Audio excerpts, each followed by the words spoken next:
মহারাজের বাবা পূজাকে বলে খোকন স্যারকে নিয়ে ওপরে যেতে। মহারাজ বলে না, একদম নয়, যা পড়াশোনা আছে এখানেই হবে।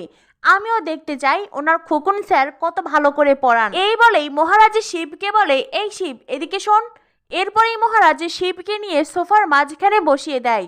মহারাজ শিবকে বলে, একদম নড়বি না, তুই এইখানটাই বসে থাকবি।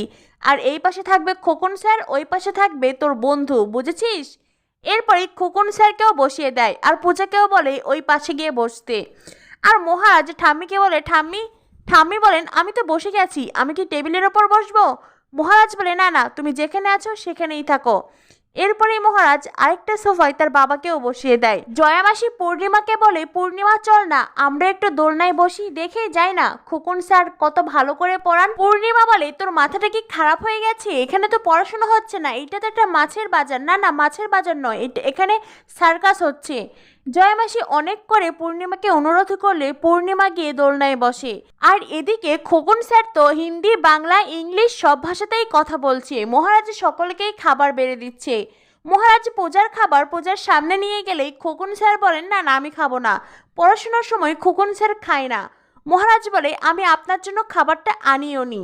পূজা, এই নিন, খাওয়া শুরু করুন। পূজা বলে, আগে লেখাপড়া করি। মহারাজ বলে, খালি পেটে না পড়াশোনা হয় না।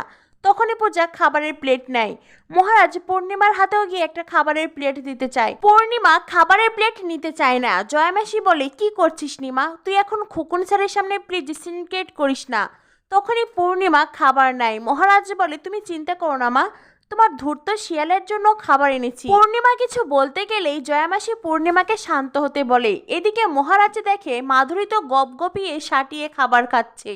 মহারাজ তখন মনে মনে ভাবতে থাকে, তার মানে মাধুরী নাটক করেছে।